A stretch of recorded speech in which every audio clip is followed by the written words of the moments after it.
Literally, when I got on my bicycle, I got on my bicycle from here, and I rode to Alexandria, Louisiana. How many? That's like a 485. 10-hour long drive. 485 miles for 14 days. You should write a book.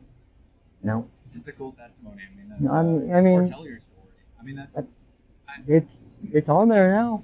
Have you ever recorded from the beginning of your story? Because I think testimony. I'm not some scholar here, but testimony in part means do it again. I wouldn't do it again. Not for you though. But what you would do again is go from a life being controlled by a substance to not being controlled by that substance. So by giving your story, you don't know who you're reaching, or you don't know who else out there could be reached. So I know that. I mean, there's a reason that every single news channel put the most. I know there were some news channels following me and her when we did it.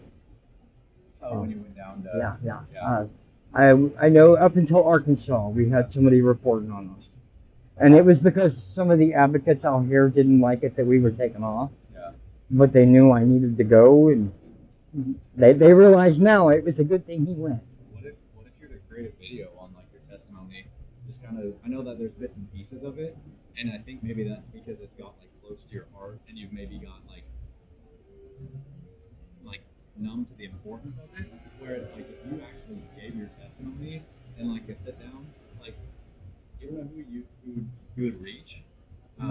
I know I've reached a few because I seen a guy this morning, and I was telling him that story, and he immediately reached in his backpack and grabbed out a case and grabbed the bubble out and threw it down and broke it. And that's why I think the world's so complicated. There's so much to take into all this. There's a verse in the Bible that says some plant the seed, some water, but ultimately God brings the harvest. And there's a lot to that, but I think it kind of puts all responsibility in a certain kind of role and simplifies it, where it's sometimes your role is just to plant the seed. And I think in my mind that's kind of starting something where it's it's their own free will to act on it. God's a loving God and a just God. He's not going to force anybody to be with them. He's not going to force anyone to be away. But you don't know if you planted a little seed in that guy to be you know what? I'm going to get clean. And he might relapse, but he at least knows the truth.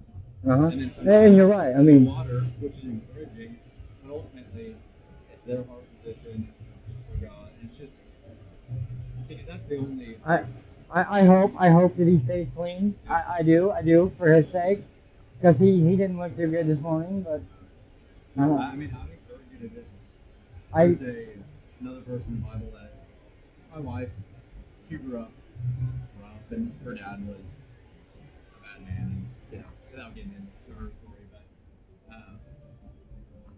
I think she was able to get on the right path because of that relationship with God. And, one of the things that she always kind of talks about is the love of God is what brings men to repentance.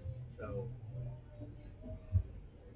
it's kind of ironic that the justice system is called the justice system because it's so unjust. Even before I was a cop, it is. We got our car stolen, our apartment set on fire, car broken into all on separate occasions.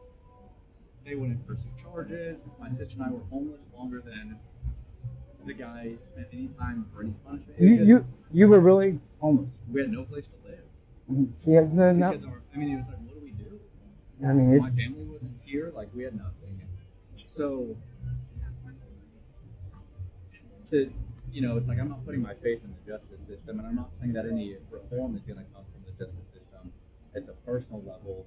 It's that personal free will, and ultimately it's that relationship with God through Jesus. I mean, we've been saved by grace. It's not through works. Yeah. It's not by because you see the Supreme Court where it's it goes from circuit court, appellate court, all the way up to Supreme Court, and then all these legal top minds are this is the truth, and then 50 years later it gets overturned, and they're actually, never mind. So we messed up. Where's the actual Yeah. that? But I know the real morality comes from God, otherwise what are we?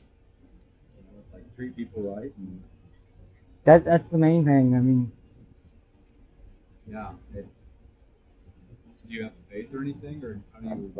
grown up Christian. You're a Christian. Yeah, my family's been Christian, and I kind of over the years I've kind of strayed away a little bit. I'm kind of slowly veering back. You know, I've had some things in my past, you know, that I don't want to disclose happen, and you know, when that stuff happens, you just kind of.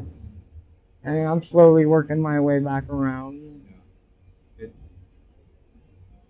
think it's so cool. You know, Jesus talks about, like, if you're familiar with, like, the story of the prodigal son. It's so cool that, like, the son that has free will to go live a life that he thinks is best, and turns out it ends up leading him to a life of destruction. And then when he finally repents of his sin and follows Jesus and turns back. I remember going to church all the time down in West Plains. Really? You went to what? That's where my family's originally from. Yeah.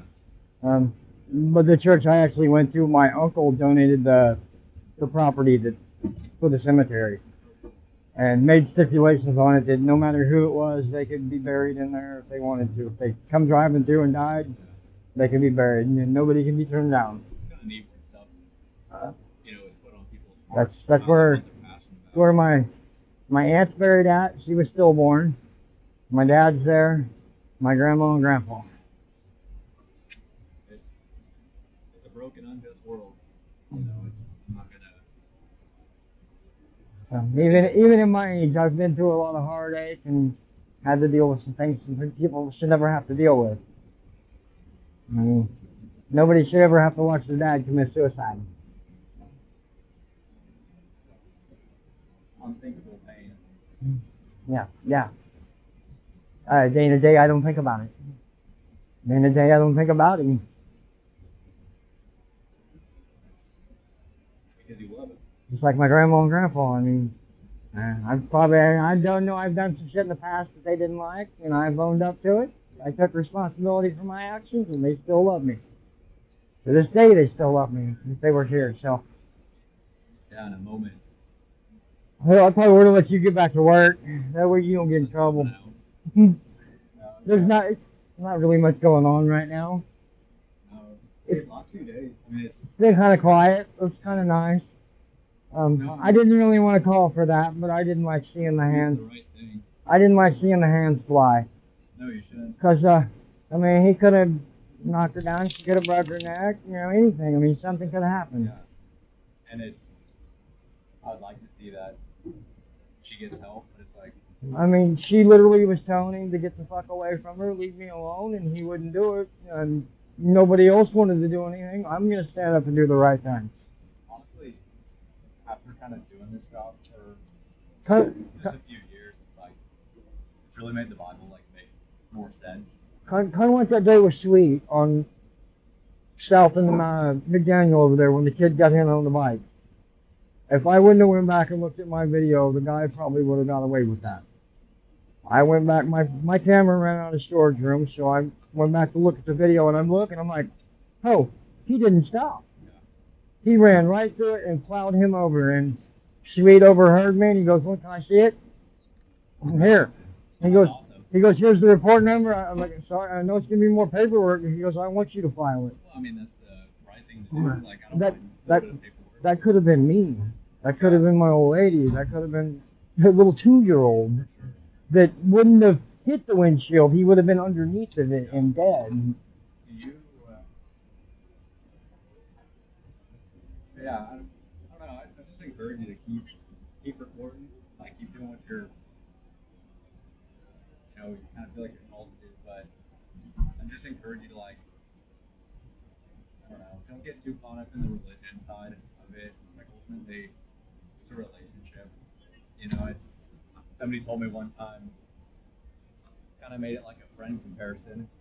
Like, if I think back to my friends that I was friends with in 8th grade, if I haven't talked to them in, 15 years or something, the first time I talk to them, that might kind of be an awkward conversation. Yeah. I don't know how they've been doing. I don't really know what to talk about. You're like, I don't know.